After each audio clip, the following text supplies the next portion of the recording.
Perkenalkan, nama saya Muhammad Akbar Al-Banjari. Saya dari Fakultas Hukum Universitas Mula Warman. Di sini, saya ingin menjelaskan materi hukum konstitusi. Sehari pasca proklamasi kemerdekaan Republik Indonesia pada tanggal 17 Agustus tahun 1945, Konstitusi Indonesia sebagai sesuatu revolusi Brownback telah disahkan pada tanggal 18 Agustus 1945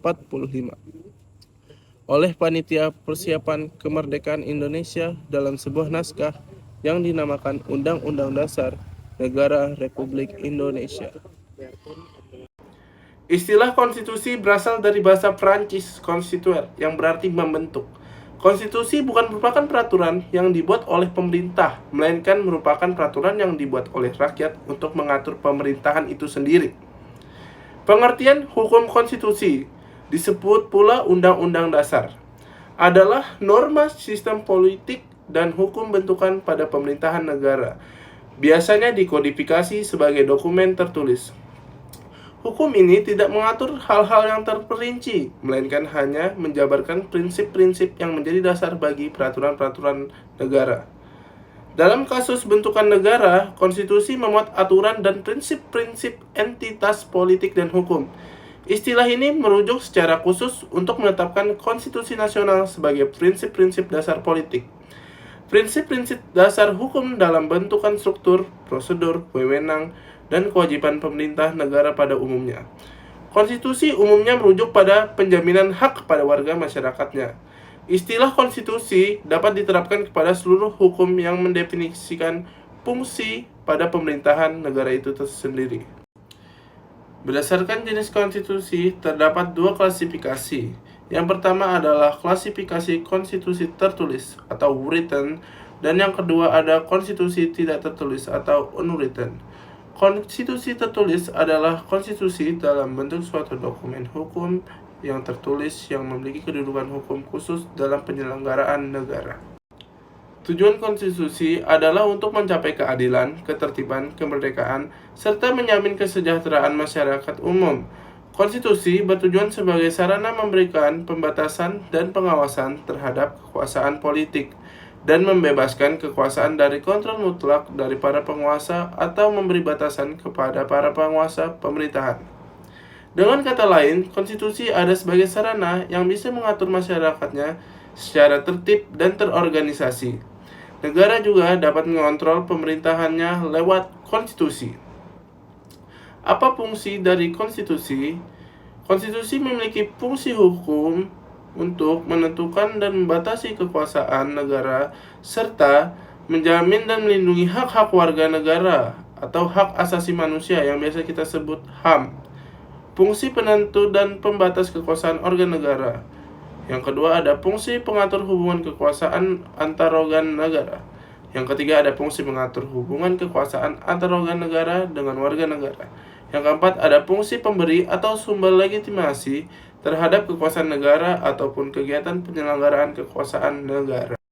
Kekuatan konstitusi biasanya dapat dikelompokkan menjadi tiga, yakni adanya pengaturan tentang perlindungan hak asasi manusia dan warga negara, adanya pengaturan tentang susunan ketatanegaraan suatu negara yang mendasar, dan adanya pembatasan dan pembagian tugas ketatanegaraan yang mendasar, memuat hal-hal yang berhubungan kekuasaan dan lembaga yang akan menjalankan kekuasaan negara yang atau biasa disebut formil, serta hal-hal yang berhubungan dengan jaminan hak asasi manusia yang biasa kita sebut material. Dapat noxometri sesungguhnya berada dalam satu alur, hanya saja disampaikan dengan bahasa yang berbeda.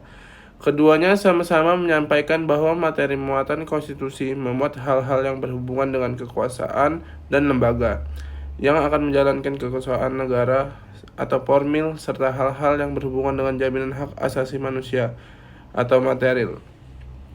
Bila kerangka materi muatan konstitusi yang disampaikan Noack dan Soemantri dibawa dalam konteks UUD 1945, maka di dalamnya diatur hal-hal yang berhubungan dengan kekuasaan negara, lembaga-lembaga negara yang menjalankan kekuasaan negara, tujuan negara, hak asasi manusia, dengan segala aspek dan keadilan sosial.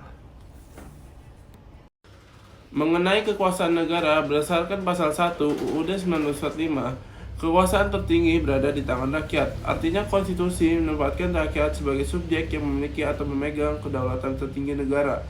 Kedaulatan rakyat dimanifestasikan dalam bentuk bahwa rakyat memilih wakil-wakilnya yang akan duduk di lembaga-lembaga perwakilan dan kepala pemerintahan atau kepresidenan melalui pemilihan umum pada pasal 22E Undang-Undang Dasar 1945. Kekuasaan negara atas nama rakyat tersebut dilaksanakan oleh lembaga-lembaga negara sesuai dengan Undang-Undang Dasar 1945 seperti oleh MPR. Dalam bukunya Reflection on the Value of Constitution in or Revolutionary, Carl Winston, sebagaimana dikutip oleh Asti Mrianto dalam buku yang sama, membagi 3 tingkatan nilai konstitusi, yaitu nilai normatif, nilai nominal, dan nilai semantik.